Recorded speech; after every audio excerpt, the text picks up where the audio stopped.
노비의 분류, 노비라고 다 같은 노비는 아니었다. 노비를 크게 구분하면 국가기관에 소속된 공노비, 개인에게 소속된 사노비가 있다. 공노비는 내노비, 사노비, 관노비로 나뉜다. 사노비는 솔고노비와 외고노비로 나뉘었다. 여기서 외고노비와 솔고노비에 대해서 조금 오해하는 부분들이 있다. 외고노비들은 어떤 점에서는 노비라고 보기에 어려운 점이 많다. 중세시대의 농노, 일본 장원의 농민들과 외형상 별 차이가 없기 때문이다. 이들은 주인을 위해 일을 하다가 가을 거지 후에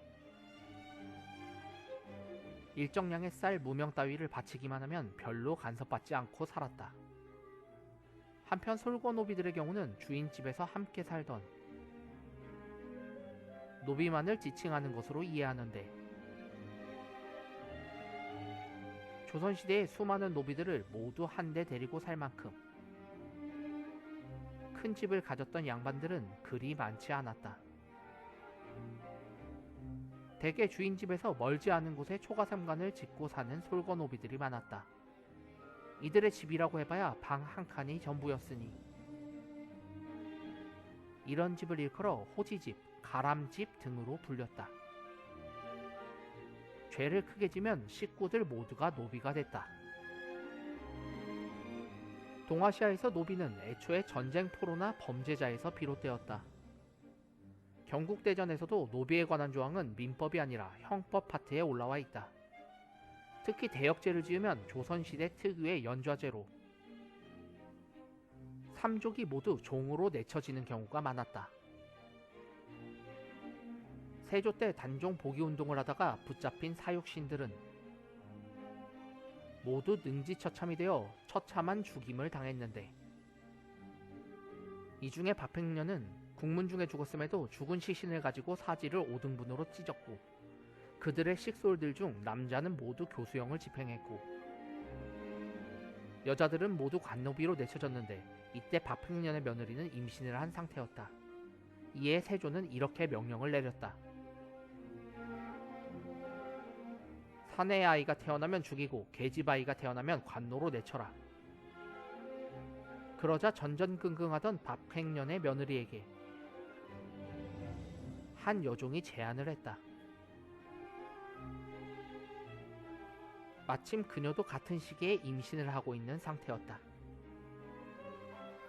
만약 아씨가 아들을 낳고 소인이 딸을 낳으면 자식을 바꿉시다 라고 제안을 하였는데, 진짜로 박팽년의 며느리는 아들을 낳고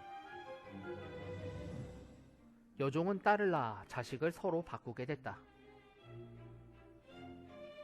그래서 박팽년의 손자 박비는 목숨을 부지하여 대구에서 종살이를 하게 되었는데, 그 후 100년이 지나 명종 때 대구 부사가 사건의 내막을 알고는 죽은 박비의 아들 박충우를 노비 문적에서 빼내어 주었다.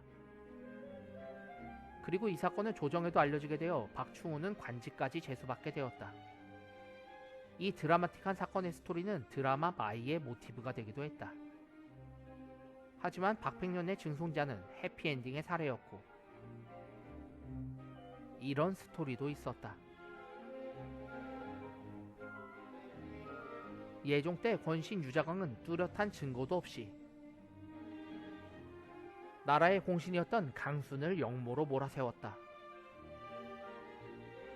그러자 귀가 얇은 예종은 강순을 거열형으로 찢어 죽이게 만드는데, 조선시대의 영모는 무조건 거열형으로 다스렸거든.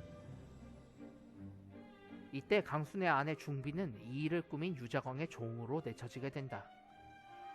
그러던 중 1년 뒤에 중비는 한때 자신의 노비였던 막산이라는 사내에게 겁탈을 당하고 마는데, 하지만 중비는 세상 험한 꼴을 다 겪고 난 터라 자포자기의 심정으로 그와 함께 살게 된다. 그러나 그녀에게 닥친 불행은 여기서 끝나지 않았다. 막산의 전처와 대판 싸움을 벌인 것이 소문이 나 문제가 된 것이다. 이미 중비는 종의 몸이 되었기에 종끼리 살림을 차린 것이므로 아무런 문제가 되지 않을 수도 있었다. 그러나 유교적인 법도로 무장한 조선 왕조에서